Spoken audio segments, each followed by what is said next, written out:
विषय आपला सुरू करत आहे। तर या 130वी जयंतीच्या निमित्त हा जो विषय यांनी पुणे टीम कालेवाडी देवरोड आयोजक टीमचं मी खूप खूप पुण्यवंदन करतो। आणि असा हा विषय घेतलेला आहे की 4 प्रतिज्ञा, बोधिसत्वाच्या 4 प्रतिज्ञा, म्हणजेच त्याला धम्मप्रचाराच्या साठी केलेल्या 4 प्रतिज्ञा आहेत। तर आपण त्याला बघूया एक एक। 4 दिवसामध्ये होत नाही विषय, परंतु आपण प्रयत्न करूया। तो किच्छो मनुष्य पटिलाभो किच्छं मच्चान जीवितं। बुद्ध धम्मपदामध्ये म्हणतात, बुद्ध वर्गामध्येही म्हणतात, किच्छो मनुष्य पटिलाभो, मनुष्याचा जन्म कठीण आहे। किच्छं मच्चान जीवितं, मनुष्याचं हे जीवन जे आहे फार फार कठीण आहे, दुर्मिळ आहे। किच्छं मच्चान जीवितं, मच्चानं म्हणजे मृत्यू आणि जीवितं म्हणजे जन्म। जन्म आणि मृत्यूच्या मध्ये जे आपलं जीवन आहे खूप दुःखकारक आहे, खूप कठीणाई आहे। जन्मापासून जर आपण मरेपर्यंत जर पाहिलं तर आपल्या जीवनामध्ये खूप यातना, खूप दुःख आहे, तरी पण आपण त्याच्याकडे लक्ष देत नाही, दुर्लक्ष करतो। म्हणून बुद्ध म्हणतात हे जे जीवन आहे बहुत कठीण आहे। सुलभ असा रस्ता, सुखाकडे जाणारा रस्ता आपल्याला दिसतही नाही। पण बुद्ध काय म्हणतात की हे मनुष्याचं जीवन मोठं कठीण आहे। किच्छो मनुष्य पटिलाभो, जन्म होणे दुःखदायक कठीण आहे। किच्छं सद्धम्मं सवनं, किच्छं बुद्धान उपादो। काय म्हणतात की सद्धम्म ऐकणे कठीण आहे, नाही का? कठीण आहे ना सद्धम्म, कारण की आपण जे जन्म आणि मरण यामधलं जे जीवन आहे आपलं जीवन आपण कसं बघतो? आपलं धम्माकडे लक्ष राहते का? याचना करावी लागते आपल्याला। धम्म शिकण्यासाठी याचना करावी लागते, तेव्हा कुठे धम्म मिळतो। परंतु आपण म्हणजे आपलं जीवन जे आहे ते दुःखामध्येच जात आहे। जन्मापासून जर पाहिलं ही समस्या, ती समस्या, भावाची समस्या, आई बाबाची समस्या इतके आपण गुंतलेले असतो की आपल्याला आपलं जीवन समजतच नाही कुठे जातो आणि एक दिवस मरून जातो। आणि म्हणून बुद्ध काय म्हणतात की धम्माकडे कधी जातात? सद्धम्मं, काय म्हणतात? किच्छं सद्धम्मं सवनं, कधी ऐकणार हो? कधी ऐकायला मिळेल धम्म? आणि किच्छो बुद्धान उपादो, म्हणजेच किच्छो बुद्धान म्हणजे चांगला मित्र, त्याला आम्ही कल्याण मित्र म्हणतो। तर असा चांगला मित्र मिळणे दुर्लभ आहे, कठीण आहे।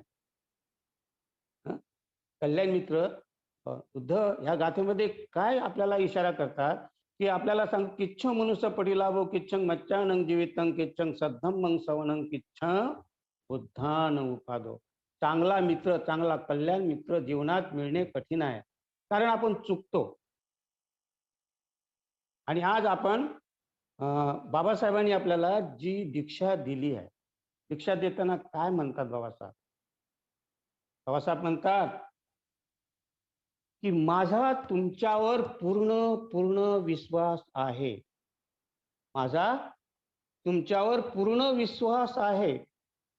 विश्वासही नाही तर काय म्हणतात, माझा तुमच्यावर पूर्ण भरोसा आहे आणि म्हणून मी तुम्हाला हा बुद्ध धम्म देत आहे, धम्माची दीक्षा देत आहे। बाबासाहेब म्हणतात एक एक शब्द महत्वाचा आहे। आपण चिंतन जर केलं तर या शब्दामध्ये त्यांच्या शब्दामध्ये किती ताकद आहे, किती दम आहे। काय म्हणतात, माझा तुमच्यावर पूर्ण भरोसा आहे। आपल्यावर भरोसा केलेला आहे, कारण की बाबासाहेब ज्या वेळेस सुरुवात केली त्यांनी, कधी केली सुरुवात?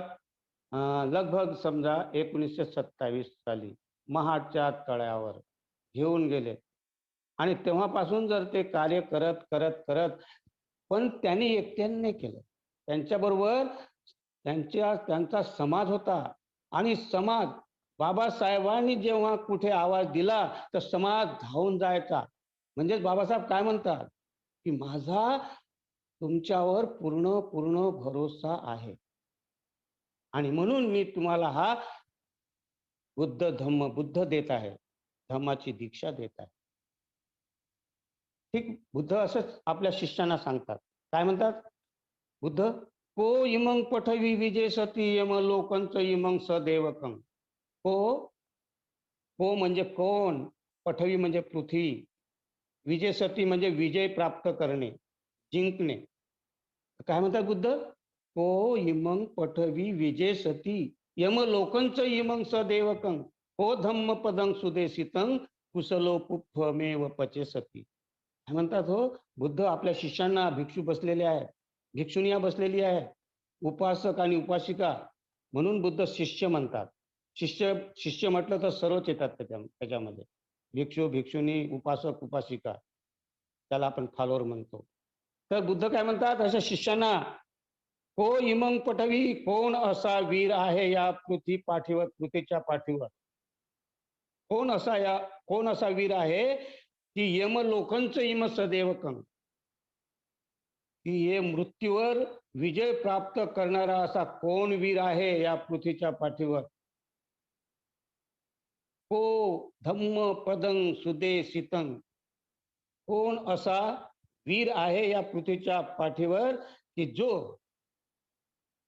बुद्धांनी कथिलेल्या सुंदर धम्माला निवडू शकेल? कोण असा वीर आहे?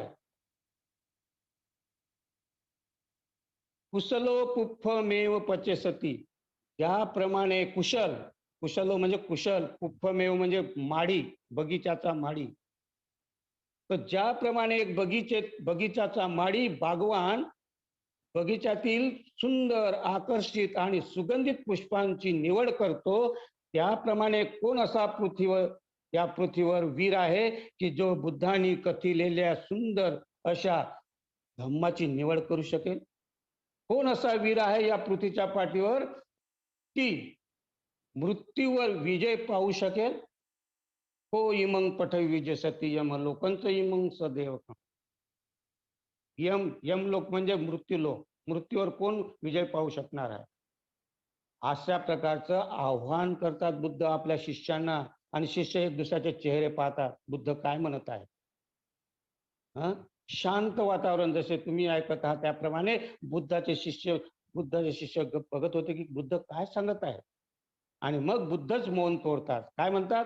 सेखो पठवी विजय सती यम लोकंच इमं सदेवकं. को धम्म पदं शेखो धम्म पदं सुदेशितं कुशलो पुप्पमेव पचेसति. तर बुद्ध असं म्हणतात, हा बुद्धाचा शिष्य आहे असे हात करून सांगतात जे बसलेले शिष्य. हा बुद्धाचा शिष्य आहे की जो या पृथ्वीवर मृत्यूवर विजय पाहू शकेल. हा बुद्धाचा शिष्य आहे. शेखो धम्मपदं सुदेशितं कुशलो पुप्पमेव पचेसति. हा बुद्धाचा शिष्य आहे की या पृथ्वीच्या पाठीवर बुद्धांनी कथिलेल्या सुंदर अशा धम्माची निवड करू शकेल. ज्याप्रमाणे एक बागवान बगीच्यातील सुंदर, आकर्षित आणि सुगंधित सुवासित पुष्पांची निवड करतो, त्याप्रमाणे हा बुद्धाचा शिष्य धम्माची निवड करू शकेल. याप्रमाणे आव्हान करतात.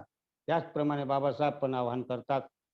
बाबासाहेब आपल्याला काय सांगतात की माझा तुमच्यावर पूर्ण पूर्ण भरोसा आहे, विश्वास आहे आणि म्हणून मी तुम्हाला हा बुद्धाचा धम्म देत आहे, बुद्ध देत आहे, धम्माची दीक्षा देत आहे. कारण की तुमचेच पूर्वज ज्या पूर्वजावर राजा, महाराजा, सम्राटांना जेव्हा त्यांच्या पत्निया, त्यांच्या राणीया, त्यांचं धन, त्यांची संपत्ती एका जागेवरून दुसऱ्या जागेवर हलवायची असती, एका जागेवरून दुसऱ्या स्थानांतर करायचे होते, तर ते दुसऱ्या इतरावर नाही तर तुमच्या पूर्वजावरच ते भरोसा करून त्यांच्या हवाले त्यांच्या पत्निया, राणीया, धन, संपत्ती सुपूर्द करत होते. एवढा विश्वास तुमच्या पूर्वजावर होता अशा त्या प्रामाणिक, अशा त्या इमानदार, अशा त्या स्वाभिमानी पूर्वजांची तुम्ही संतान आहात, तुम्ही लेकरं आहात आणि म्हणून मी तुम्हाला हा बुद्धाचा धम्म देत आहे. तर बंधूंनो, भगिनींनो, बाबासाहेबांचा किती भरोसा आपल्यावर होता. आणि आताच आमचे ब्रह्मचारी उपयराजेजी म्हणत होते की 65 वर्ष झाले. परंतु मला विश्वास आहे की आम्ही बाबासाहेबांचे शिपाई आहोत. आम्हाला बाबासाहेबांनी जो भरोसा आमच्यावर ठेवलेला आहे, तर आम्ही तो भरोसा तोडणार नाही. आणि म्हणून बाबासाहेबांनी बुद्ध आणि त्याचा धम्म लिहिलेला आहे. आणि त्या धम्मामध्ये काय लिहिलं आहे? शेवटच्या पानावर, शेवटचे पानं फार महत्वाचे आहेत. कोणत्याही पुस्तकाचे समोरचे पानं प्रस्तावना ज्याला म्हणतो आणि शेवटचे पानं हे फार महत्वाचे असतात. तर त्या शेवटच्या पानावर प्रतिज्ञा लिहिलेल्या आहेत, 4 प्रतिज्ञा. बोधिसत्वाच्या धम्म प्रचारासाठी, बरं का, बोधिसत्वांची खूप सारी प्रतिज्ञा आहेत, 64 प्रतिज्ञा आहेत. आणि मग थोडा आणखी अलीकडे आले तर 48 प्रतिज्ञा आहेत. परंतु तेवढ्या प्रतिज्ञा आपल्याला नाही दिल्या बाबासाहेबांनी. आपल्याला 4 धम्म प्रचारासाठी प्रतिज्ञा दिल्या आहेत. मग त्या बुद्ध आणि त्याच्या धम्मामध्ये त्या लिहून ठेवलेल्या आहेत, तर त्या आपण खाली वाचण्यासाठी नाही दिल्या आहेत. वाचलं आणि वा वा किती छान प्रतिज्ञा लिहिल्या बाबासाहेबांनी. बाबासाहेबांची तारीफ, बाबासाहेबांची स्तुतिगान करण्यासाठी नाही. बाबासाहेबांना माहिती होतं म्हणून ते म्हणतात की भरोसा आहे माझा. आणि जरुरी जेव्हा केव्हा या प्रतिज्ञा त्यांच्या लक्षात येतील, पाहतील, त्याच्यावर चिंतन करतील आणि चिंतन केल्यानंतर ते बाबासाहेबाला समजणं चालू करतील आणि मग त्या प्रतिज्ञावर कार्य करणं सुरू करतील. तर बाबासाहेब त्या आपल्याला कार्यान्वित करण्यासाठी दिलेल्या प्रतिज्ञा, फक्त वाचण्यासाठी नाही. वाचत तर आलो आपण, पानाती पाता वेरमणी तोता रटन पंचशील.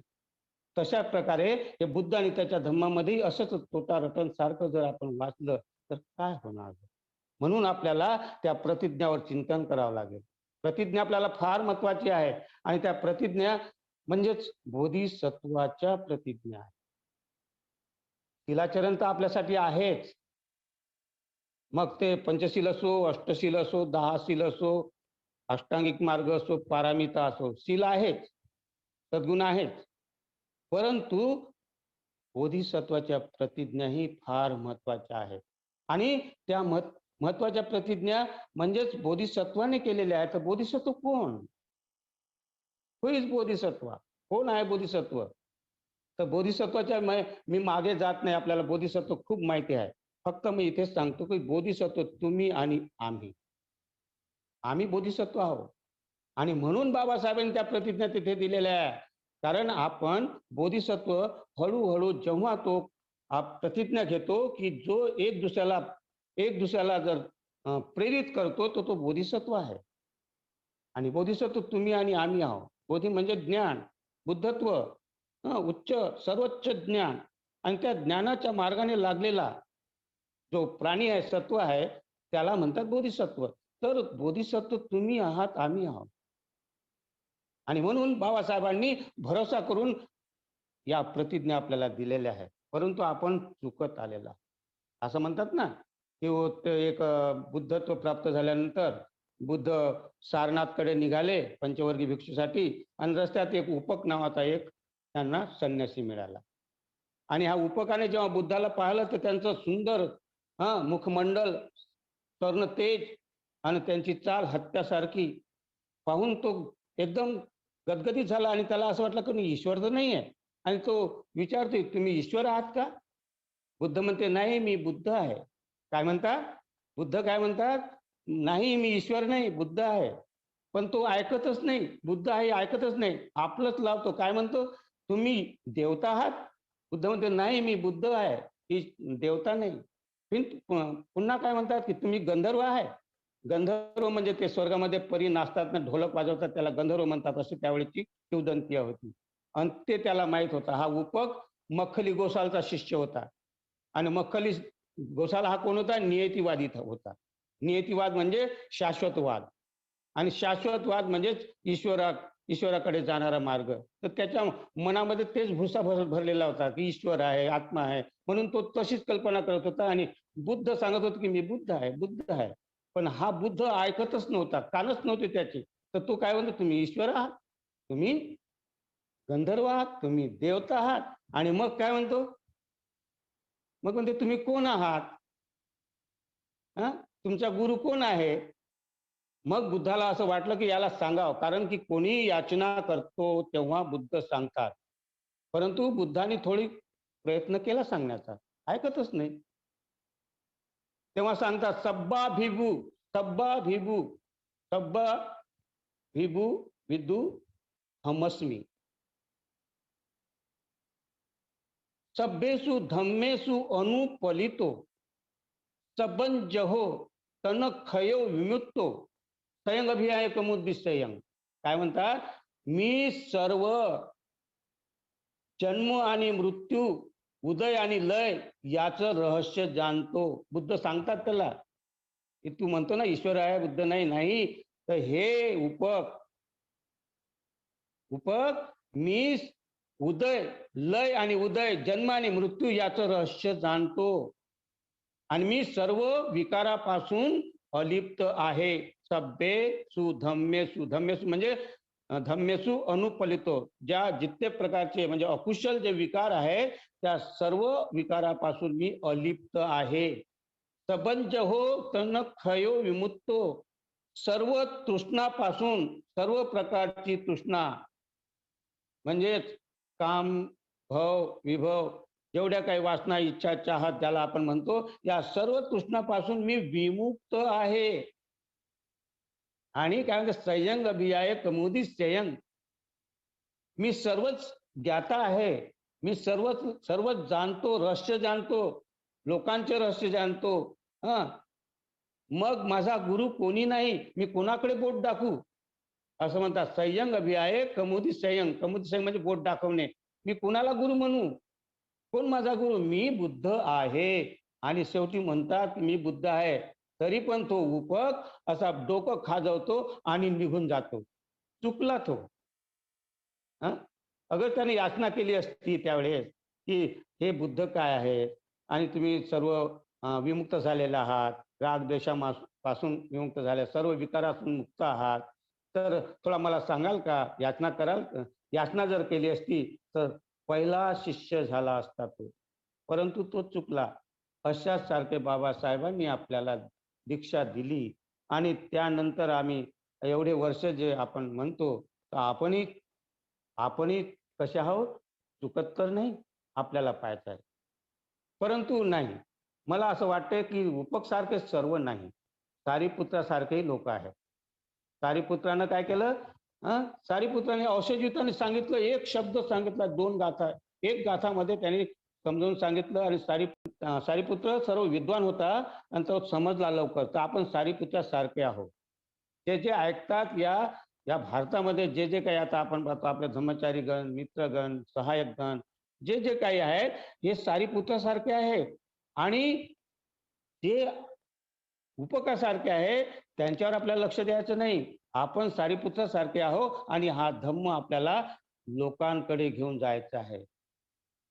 म्हणून सारीपुत्र ज्याप्रमाणे त्या अश्वजिताकडे, अश्वजिताचं सौंदर्य, सुंदर त्याचं ते वागणं पाहून, त्याचा व्यवहार पाहून, त्याचं बोलणं पाहून, त्याची हत्यासारखी चाल पाहून प्रभावित झाला. आणि त्यांना विचारतो की मित्र तुझा गुरु कोण आहे?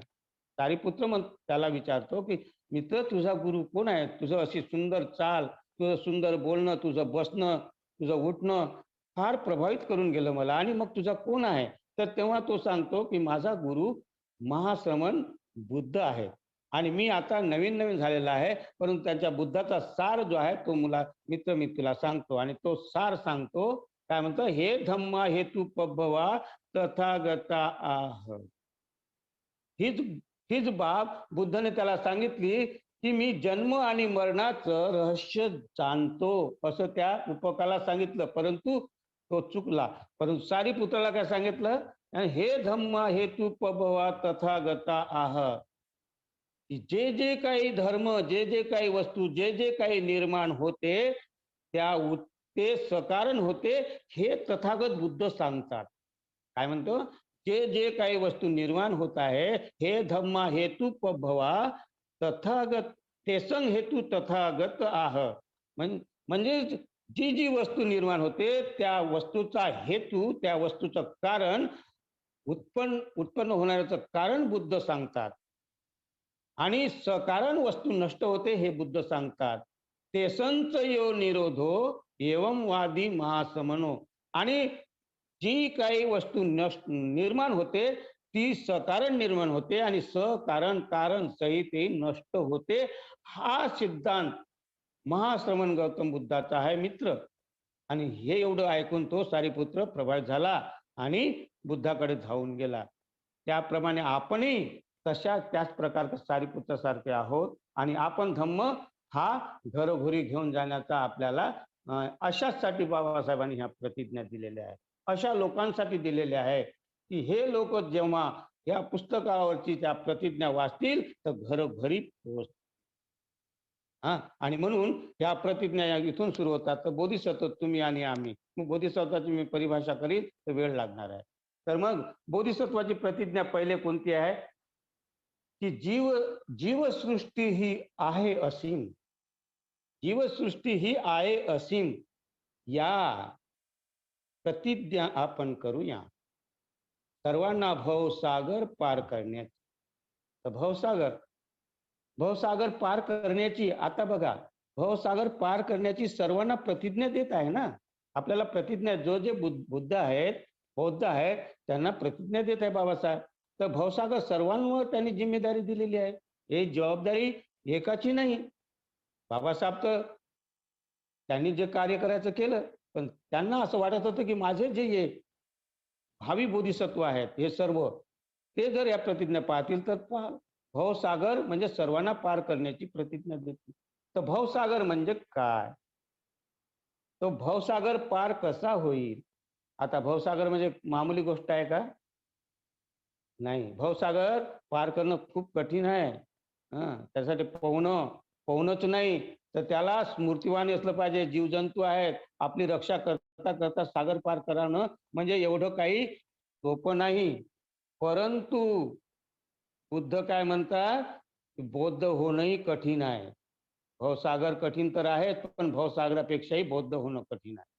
आणि म्हणून पहिली बाब आहे की आपल्याला भवसागर पार करण्यासाठी, लोकांसाठी मदत करायची असेल तर पहिले आपल्याला बौद्ध बनावं लागेल. आणि बौद्ध बनण्यासाठी काय आहे, तुम्ही जेव्हा बौद्ध बनाल तर दुसऱ्याला बौद्ध बनवू शकाल. कसे? की जेव्हा पहिले तुम्ही बौद्ध बनणार म्हणजे पहिले तुम्ही प्रशिक्षित व्हावं लागेल तुम्हाला. ववद्येयानुशासय सब्बाचं निवार आहे. पंडित वग्गामध्ये बुद्ध म्हणतात ववद्येयानुशासय असभ्याचं निवारय. काय म्हणतात? जर शासय म्हणजे शासन, ववद्येय म्हणजे सांगणे, उपदेश देणे, आधी ववद्येय आधी उपदेश देणे. कसं?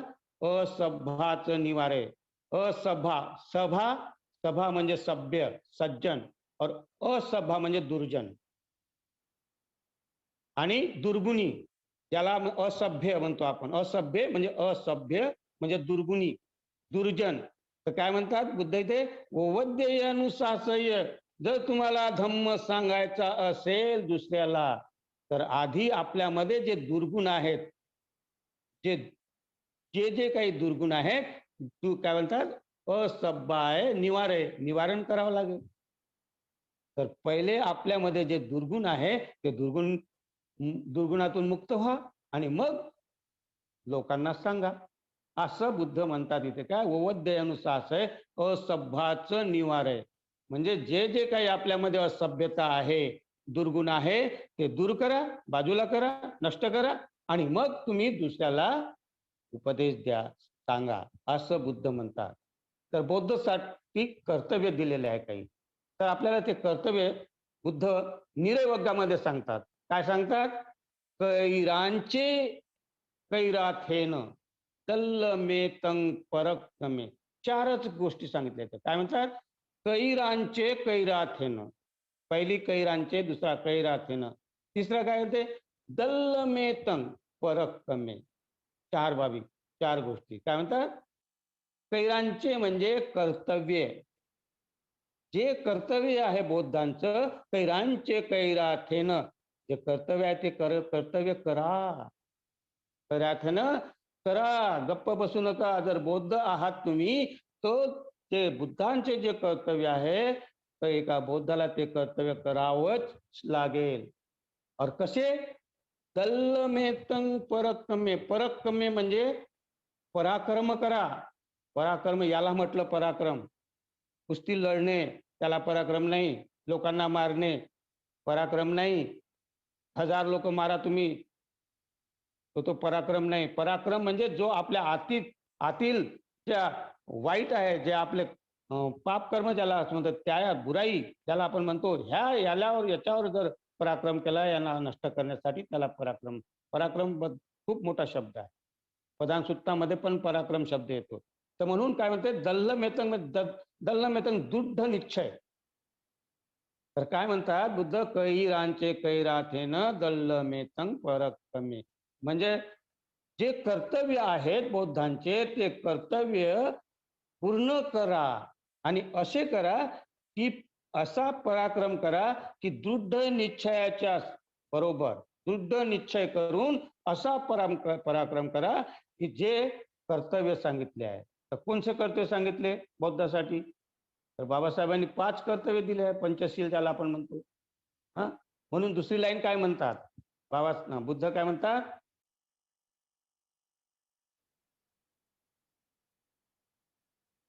बाबासाहेब काय म्हणतात दुसऱ्या याच्यात? परिवाज्यो.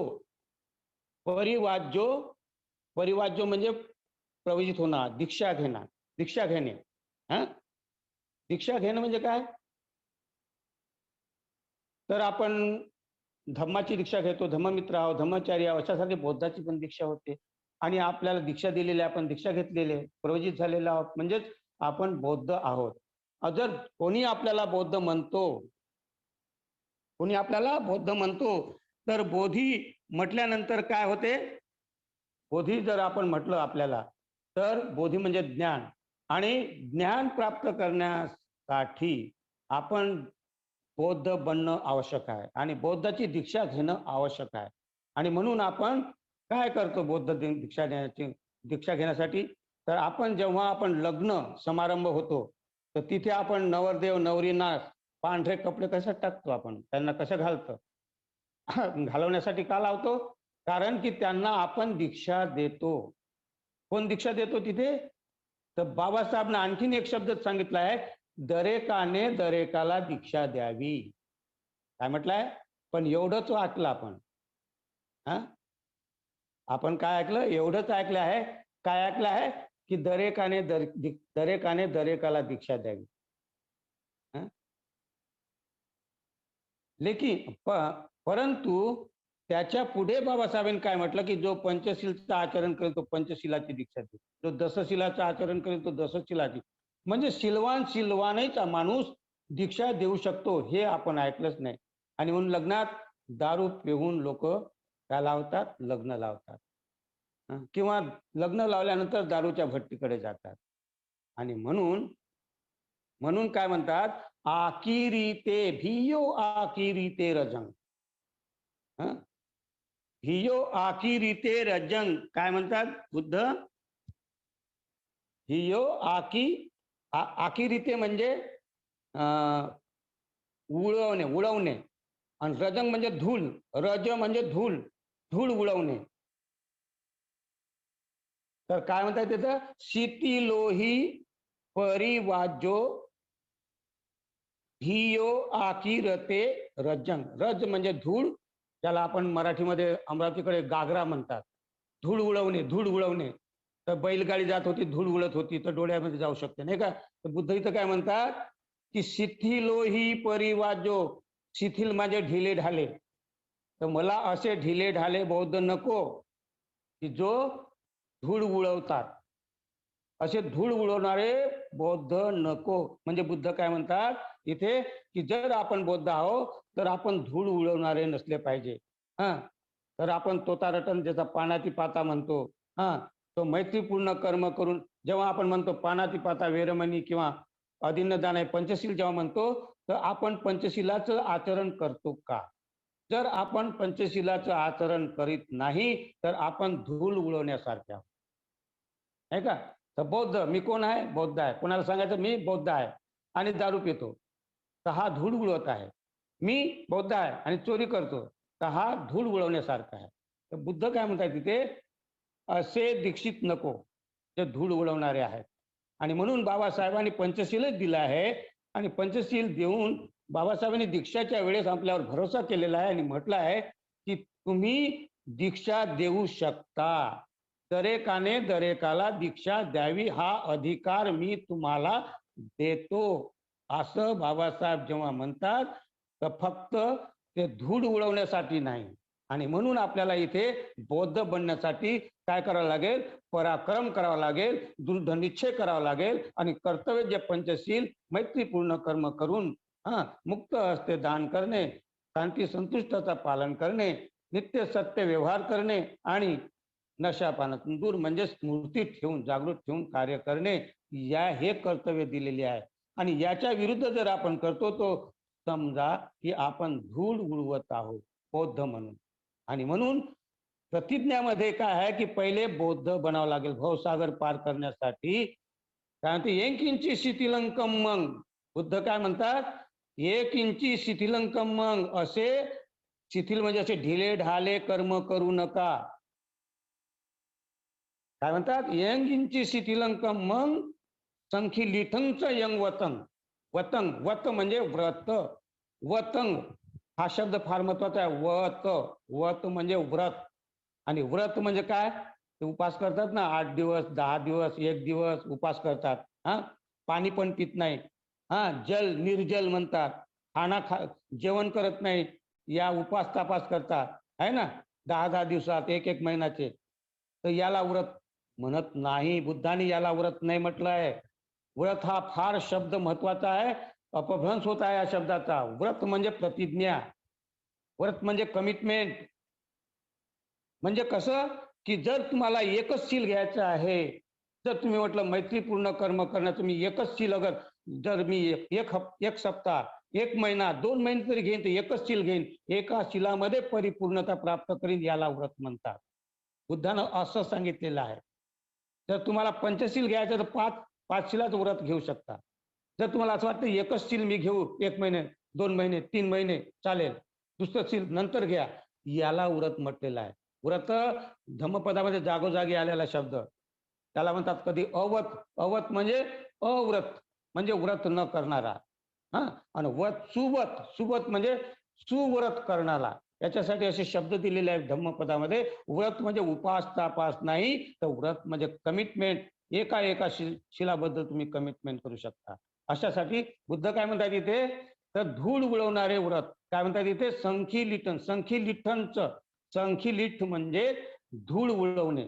संखिलिठ म्हणजे मैल, मड, मडयुक्त, ज्याला मैला म्हणतो आपण, मैला. तर काय म्हणतात इथे, 1 इंची शिथिलंकम, असे ढिले ढाले कर्म करू नका आणि अशी मळयुक्त व्रत करू नका. मी व्रत करतो, मी व्रत करतो, मी उपास, आज पौर्णिमा आहे, आज उपवास करतो, नाही. तर आपल्याला उपास तापासच नाही, उपास तापास तर करावाच लागेल, त्यासाठी करा, परंतु त्यासाठी एक व्रत घ्या, म्हणजे एक शील घ्या की मी आज खोटं बोलणार नाही, मी 1 हप्तापर्यंत खोटे बोलणार नाही. तर याला म्हणतात. पण आपण काय करतो, धूळ उडत चालतो, म्हणजे मळयुक्त आपलं व्रत करू नका. आणि मग पुन्हा काय, सकस्सरं ब्रह्मचर्यं. सकस्सरं, कसरं, कसर. कसर म्हणजे आपण म्हणतो ना थोडीशी कसर बाकी आहे. कसर शब्द आपला ऐकला आहे. तर कसर म्हणजे अशुद्धता. कसर म्हणजे अशुद्धता. आणि इथं काय म्हणतात, सकस्सरं, स आणखी लावलेला आहे, म्हणजे सकस्सर म्हणजे अशुद्धता, अशुद्धता. तर ज्याच्या ब्रह्मचर्यामध्ये अशुद्धता आहे, अशी अशुद्धताचे ब्रह्मचर्य 2 प्रकारचे आहेत. एक ब्रह्मचर्य म्हणजे 4 ब्रह्मविहारामध्ये म्हणतात, परंतु इथे जे ब्रह्मचर्य आहे हे लैंगिक दुराचार, या ब्रह्मचर्याचा अर्थ इथे लैंगिक दुराचारापासून दूर राहणे, म्हणजे याला ब्रह्मचर्य म्हणतात. तर इथं काय म्हणतात बुद्ध, सकसरं ब्रह्मचर्य म्हणजे अशुद्धताही, ज्याच्या ब्रह्मचर्यामध्ये अशुद्धताही अशुद्धता आहे, ज्याच्या कर्मामध्ये ढिले ढाले कर्म आहेत, ज्याच्या व्रतामध्ये गंदगी गंदगी आहे, हा मैलाही मैला आहे, ऐसे व्रत, ऐसे ब्रह्मचर्य और ऐसे कर्म जर तुम्ही कराल तर याचं काहीच उपयोग नाही, दुःखाकडे जाल, त्याचं काही फळ प्राप्त होणार नाही, काही परिणाम नाही, तर हे दुर्गतीकडे घेऊन जाणारे आहे. म्हणून तुम्ही पराक्रम करा असे बौद्ध म्हणतात. आणि जेव्हा आपण याच्यामध्ये परिपूर्णता प्राप्त करतो आणि करतो, जेव्हा आपल्याला बुद्ध समजायला येतो, जेव्हा आपल्याला धम्म समजायला येतो, हा, जेव्हा आपल्याला संघ समजायला येतो, तर आपण इकडे वळतो, मग इकडे धम्माकडे, तर तेव्हा मैत्रीपूर्ण कर्म करणं सुरू करतो. आणि जेव्हा जेव्हा आपण बौद्ध होतो, तर जेव्हा बौद्ध आपण झाल्यानंतर आपण त्याच्यानंतर काय करतो, की आपण मग तिथे प्रतिज्ञाला भवसागर पार करण्याची, मग इथे आपल्याला आता लोकांना भवसागर पार करणं आहे, म्हणजे लोकांना दुःखातून मुक्त करणं आहे. तर मग इथे जी प्रज्ञा प्राप्त होते त्याला बोधिसत्व आपण म्हणतो. तर हा बोधिसत्वाची प्रतिज्ञा दोन दोन गुण त्याच्यामध्ये आवर्जून असतात. एक तर प्रज्ञाचा गुण आणि दुसरा करुणा. असे गुण खूप असतात. एकच गुण नाही तर खूप सारे गुण आहेत. त्यापैकी आपण बोधिसत्व दानी असतो, बोधिसत्व शीलवान असतो, बोधिसत्व शांत असतो, बोधिसत्व वीर्यवान असतो, बोधिसत्व ध्यानी असतो आणि बोधिसत्व प्रज्ञावान असतो. हे गुण तर आहेतच. त्याप्रमाणे आपल्याला अशा बोधिसत्वामध्ये जसे बाबासाहेबांमध्ये आपल्याला दोन गुण आवर्जून जास्त असतात. कोणत्या? प्रज्ञा आणि करुणा. तर बोधिसत्व काय काय काय पाहतात बोधिसत्व? की हे संसार दुःखी आहे. हे प्रज्ञाने पाहतात की हे संसार दुःखी आहे आणि करुणातून ते मदत करतात. कसे? तर राग द्वेषा मोहामध्ये लोक पडलेले आहेत आणि या राग द्वेषा मोहातून बाहेर काढण्यासाठी मदत करतात. कोण करतात? मदत करतात बोधिसत्व. म्हणजे इथं त्यांच्यामध्ये करुणा निर्माण होते. म्हणजे प्रज्ञा आणि करुणा एकाच शिक्क्याचे दोन पैलू आहेत आणि इथे मदत करतात कोण? बोधिसत्व. आणि म्हणून या राग द्वेष मोहामध्ये पडलेल्या लोकांना बाहेर काढण्यासाठी प्रतिज्ञा करतो कोण? बोधिसत्व. आणि मग तो भवसागर काढे. जेव्हा बौद्ध होतो तेव्हा तो बौद्ध झाल्यानंतर त्याला वाटतं की मला लोकांना बुद्ध बनवायचं आहे, लोकांना राग द्वेष मोहातून बाहेर काढायचं आहे आणि मग तो धम्म प्रचारक बनतो. त्याला म्हणतात धम्म प्रचारक. म्हणजे भवसागरातून पार करण्यासाठी तो आता बौद्धाचा धम्म प्रचारक बनतो. तर धम्म प्रचारकासाठी काही बाबी सांगितलेल्या आहेत. बुद्धानं पण सांगितलंय, बुद्ध आणि बाबासाहेबांनी पण सांगितलेले आहे. बुद्ध काय म्हणतात? जेव्हा बुद्ध 60 भिक्षूंना युद्धकूट नावाच्या पर्वतावर घेऊन जातात. बुद्धानं पहिलं धम्मचक्र प्रवर्तन कुठे केलं? सारनाथमध्ये. तीन वेळा धम्मचक्र प्रवर्तन केलं बुद्धांनी. पहिलं धम्मचक्र प्रवर्तन सारनाथला पंचवर्गीय भिक्षूमध्ये धम्मचक्र प्रवर्तन केलं.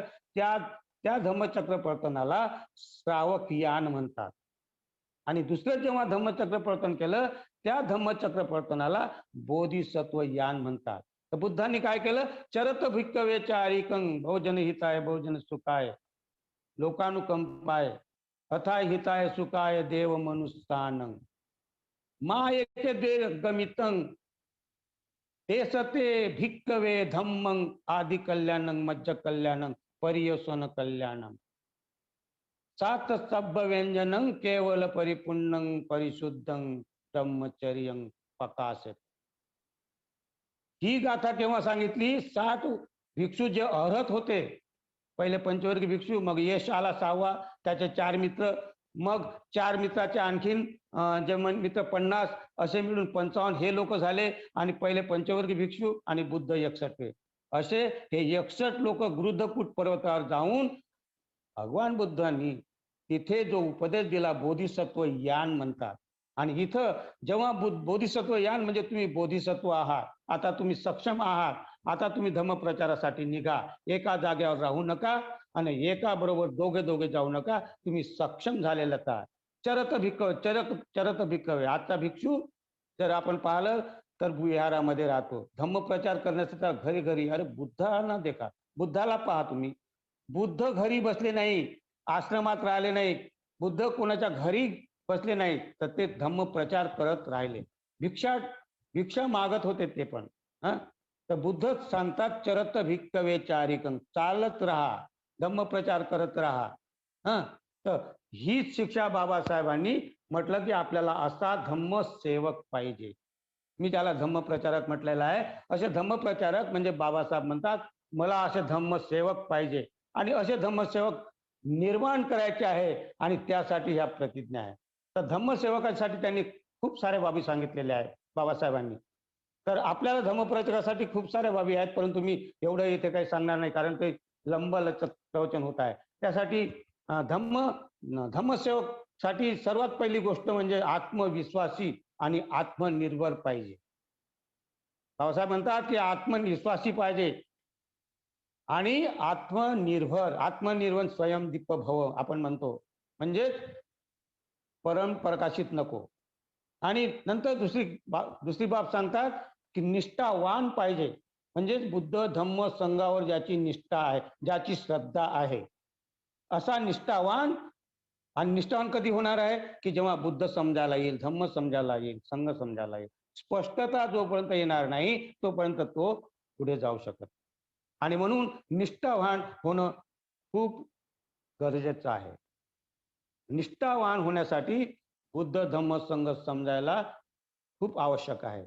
आणि बुद्ध धम्म संघ तुम्हाला धम्म वर्गात मिळेल, धम्म शिबिरामध्ये मिळेल आणि कुठे मिळणार आहे?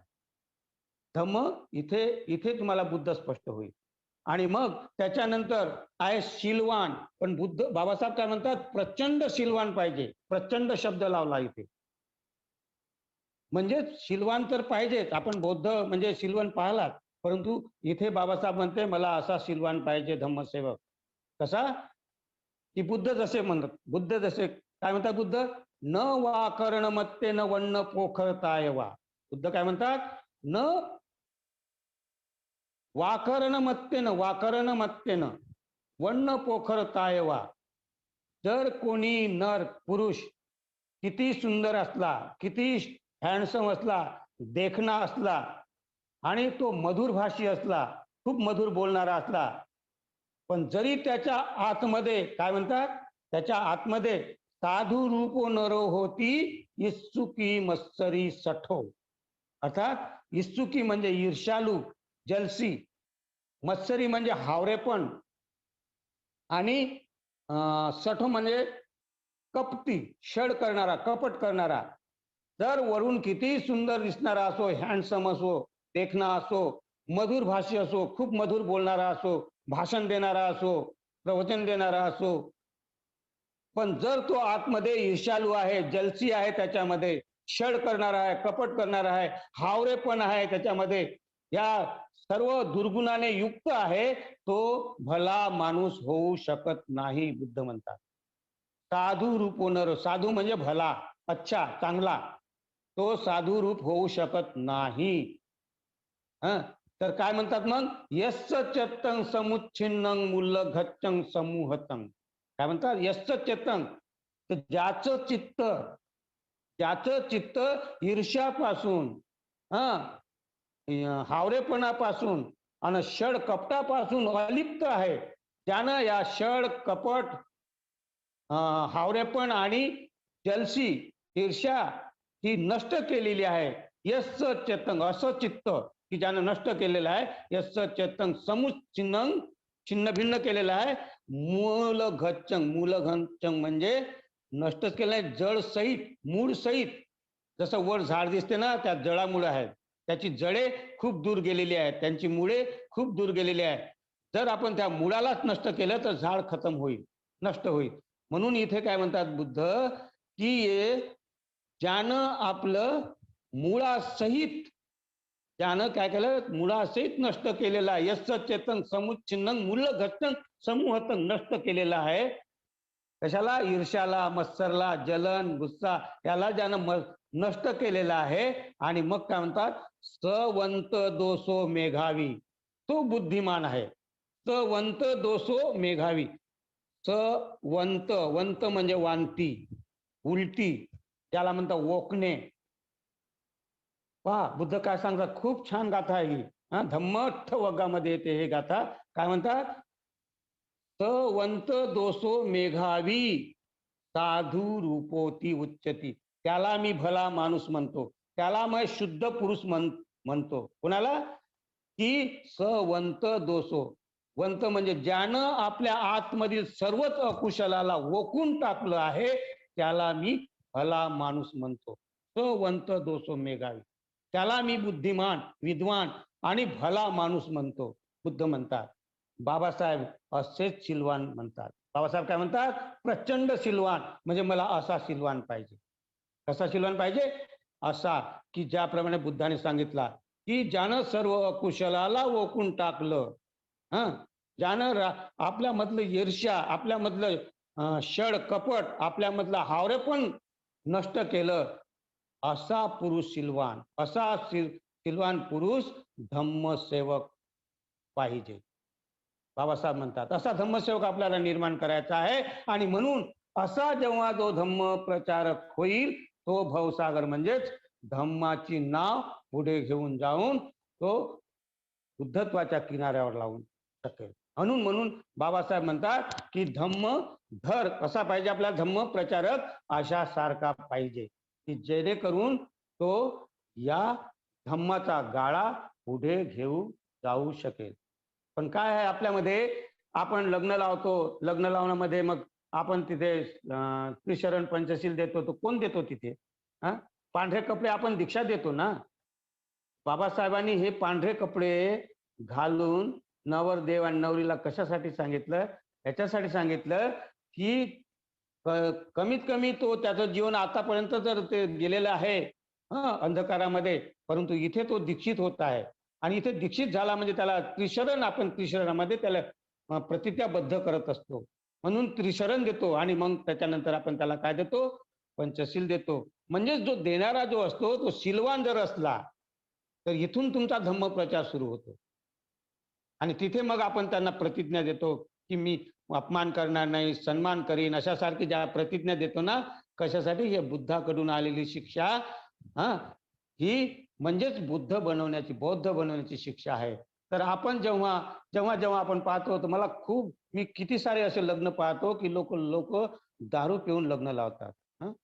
तर आपल्याला इथे बाबासाहेबांना आपण काय धूळ उडवण्यासारखं काम करत आहोत. तर आपल्याला सिलवान बनायचं आहे, तर प्रचंड सिलवान बनायचं आहे.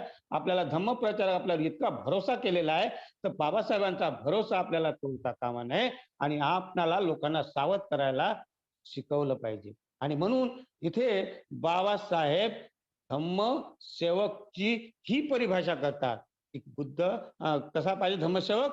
सिलवान, प्रचंड सिलवान असला पाहिजे. आणि मग त्याच्यानंतर म्हणतात बाबासाहेब सांगतो जागृत असला पाहिजे. आणि जागृती कुठून येणार आहे? हे आपल्याला सर्व त्रिरत्न बौद्ध महासंघाचे सर्व केंद्र जागृती शिकवतात. आवर्जून तुम्ही अशा केंद्रावर जा आणि धम्म शिका, ध्यान शिका. ध्यानातूनच तुम्ही जागृती निर्माण करू शकाल. ध्यानातूनच बुद्ध निर्माण झाले. ध्यानातूनच जितके काही जे नाव गाजलेले संन्यासी आहेत, संत आहेत, साधू आहेत, तुकाराम महाराज, चोखोबा महाराज, संत गाडगे महाराज, संत कबीर, संत रैदास, संत घासीदास, हे जे संत आहेत ना, हे ध्यानातून निर्माण झालेले आहेत. बुद्ध पण ध्यानातून निर्माण झालेले आहेत. बाबासाहेब ज्यांना आपण बोधिसत्व म्हणतो, हे ध्यानातून त्यांची जी ध्यानाची जे ध्यान होतं त्यांचं, त्याच्याचमुळे ते एवढं चांगलं बुद्ध आणि त्याचा धम्म लिहू शकले. त्याच्यामध्ये मनावर किती चांगली त्यांनी ते विवरण केलेलं मनावर. बिना ध्यानानं एवढं चांगलं ग्रंथ कोणी लिहू शकत नाही. धम्मपद लिहिणारे पुष्कळ लोक झाले, परंतु धम्मपद आपल्या आपल्या वतीनं लिहितात. सिगरेट पिणारे धम्मपद लिहितात, बिडी पिणारे धम्मपद लिहितात. ते एकशील आहे पानाची पाता वेरमणी, कुठल्याही प्रकारची नशा करू नका. आणि असे सिगरेट पिणारे, दारू पिणारे धम्मपद लिहितात आणि मी धम्मपद लिहिलं, अशा सारखी आपली पोपोबंडा करतात. तर हे धम्मप्रचारक नाही, हे धूळ उडवणारे लोक आहेत. आपल्याला अशा लोकांची जरूरत नाही. आपल्याला जागृतीची जरूरत आहे आणि जागृती आपल्याला ध्यानातून निर्माण करावी लागेल. तर 2 प्रकारचे ध्यान शमत भावना म्हणून प्रत्येक केंद्रावर शिकविले जाते. त्रिरत्न बौद्ध महासंघ हे पूज्य भंते उर्विन संघ रक्षिता यांचं खूप खूप खूप पुण्यानुदान की असा धम्म कसा धम्म पाळायचा आहे याची संपूर्ण शिक्षा जागृतीपासून ध्यानापासून त्यांनी सुरू केलं. त्यांचा बेस आहे जागृती म्हणजे ध्यानातून आणि शरणगमनातून, आणि म्हणून जागृती महत्वपूर्णाची आहे. तर त्याच्यानंतर असे पुष्कळसे पॉईंट आहे. सामर्थ्य, सामर्थ्य त्याच्यानंतर सामर्थ्य सांगितलं, पण सामर्थ्य म्हणजेच इथे वीर्याची आवश्यकता आहे, आणि हा वीर्यवान माणूसही धम्म प्रचारक होऊ शकतो, धम्मसेवक होऊ शकतो. आणि त्यानंतर सांगितलं अंशकालीन म्हणजे, अंशकालीन म्हणजे जे पूर्णकालिक होतात त्याला म्हणतात की चिवर जे घेतात भिक्षू बनतात ते पूर्णकालिक आहे धम्मप्रचारक. परंतु धम्म हे जे अंशकालिक जे बाबासाहेब म्हणतात अंशकालिक पाहिजे, म्हणजे आपला कुटुंब, आपला परिवार, आपला प्रपंच चालवून तो धम्म प्रचारासाठी आपला वेळ देतो त्याला म्हणतात अंशकालिक. आणि असे अंशकालीन आपल्याला धम्म प्रचारक पाहिजे. आणि त्याच्यानंतर शेवटचा मुद्दा फार महत्वाचा आहे, जो जाता जाता मी सांगणार आहे. तो महत्वाचा मुद्दा म्हणजे बाबासाहेब शीलवान, प्रचंड शीलवान, आत्मनिर्भर, प्रचंड शीलवान, आणि तिसरा मुद्दा जो आहे तत्वज्ञानी. हे तीन मुद्दे फार महत्वाचे आहेत. तर बाबासाहेब म्हणतात तत्वज्ञानी पाहिजे. तत्वज्ञानी जर नसला तर बुद्ध धम्माचा प्रचार करू शकणार नाही, भवसागर पार करू शकणार नाही. म्हणून तत्वज्ञानी राजा मिलिंद, राजा मिलिंदची एवढी आपल्यावर कृपा आहे, त्यांची एवढी म्हणजे आपल्यावर एहसान आहे त्यांचं, की तो जर नसता तर इथे बौद्ध नष्ट झाले असते सर्व. पुष्कळ मानहानी झाली होती, लोकांची कत्तल, भिक्षूंची कत्तल, बौद्धांची कत्तल होत होती. परंतु मिलिंदने आपल्या वाईसराय पाठवले, वाईसराय, आणि मग तेव्हा हा तांडव जो होता ना, नंगा नाच, हा बंद झाला त्या मिलिंदपर्यंत, मिलिंदच्या कारण. पण मिलिंदाला बदलणारे कोण आहे, बदलवणारे कोण आहेत? नागसेन. नागसेन हा तत्वज्ञानी होता, आणि तत्वज्ञानी हा ध्यानातूनच निर्माण होतो, हे लक्षात घ्या.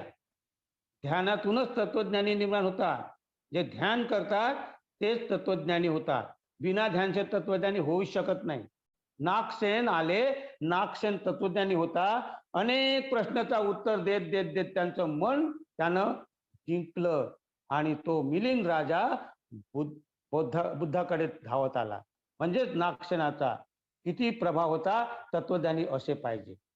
आणि तशाच सारखे तत्वज्ञानी श्रीलंकामध्ये सुमंगलाचार्य नावाचे एक भिक्षू श्रीलंकामध्ये असं म्हणतात की बुद्ध धम्म तिथेही नष्ट होणार होता.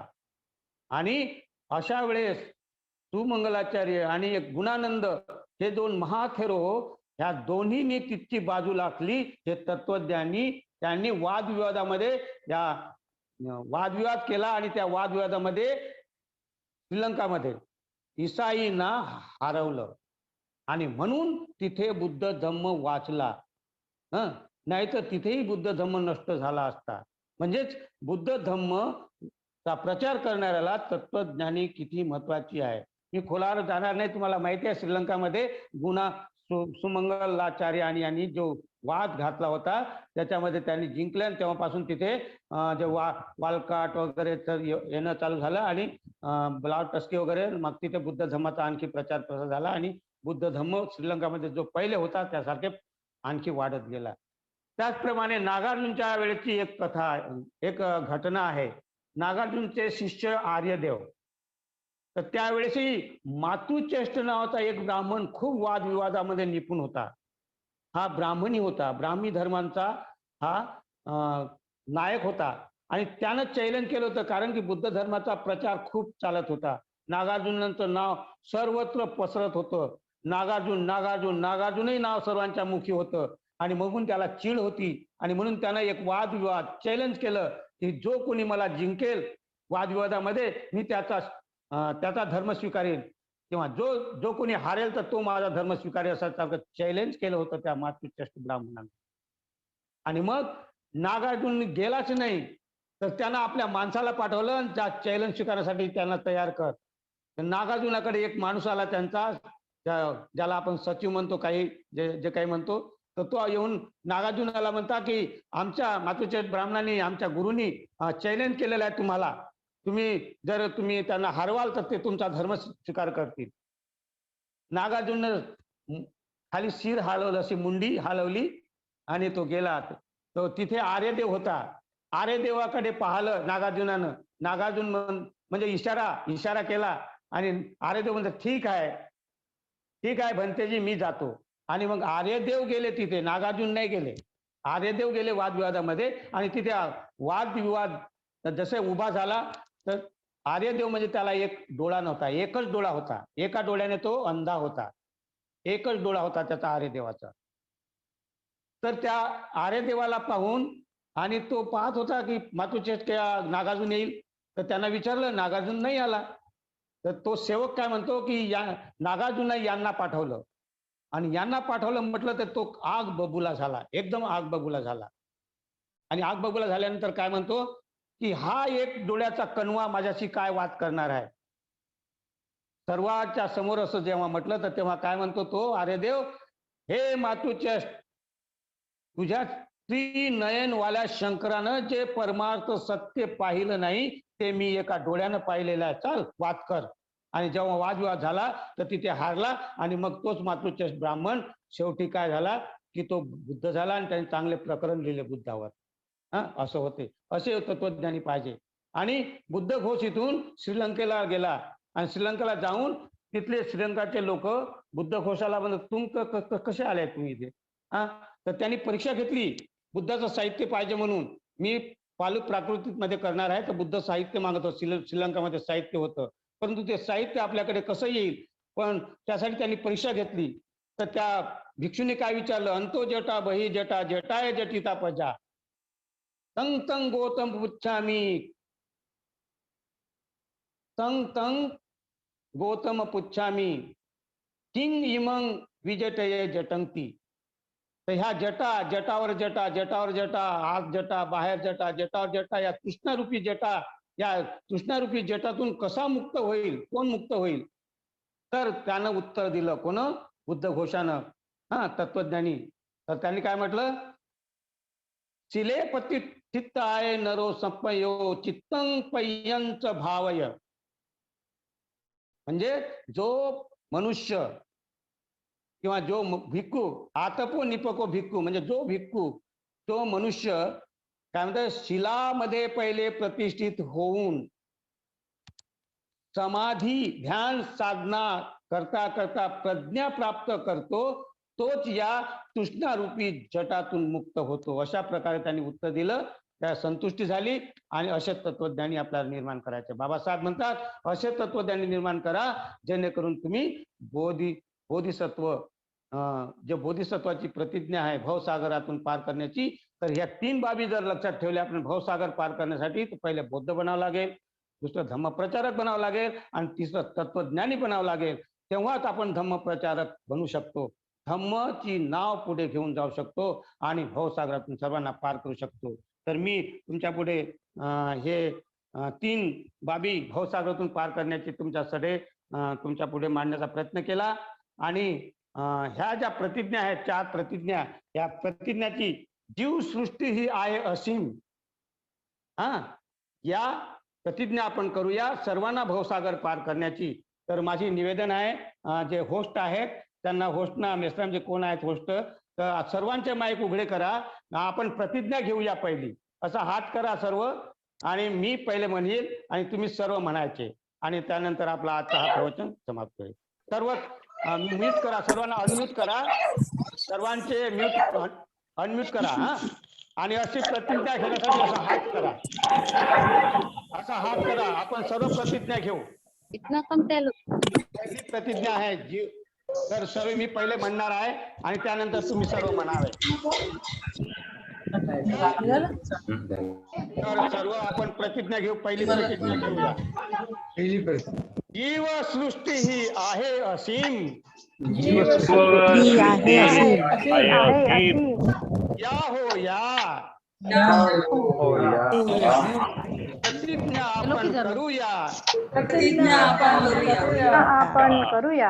सर्वांना भवसागर पार करण्याची सागर पार करण्याची सृष्टी ही आहे असीम या हो या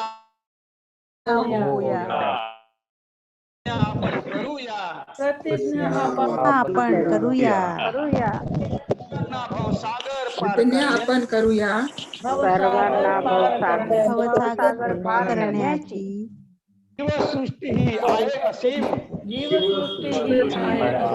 आहे असीम या हो या प्रतिज्ञा आपण करूया सर्वांना भवसागर पार करण्याची मी येते खाली तर सर्वांना खूप खूप खूप खूप पुण्याचं कालेवाडी देव रोड केंद्राचं मी खूप खूप पुण्यार्जन करतो. सर्वांना धन्यवाद देतो आणि हे भवसागर पार करण्याची जी प्रतिज्ञा मी इथेच थांबवतो. सर्वांना मैत्रीपूर्ण जय भीम.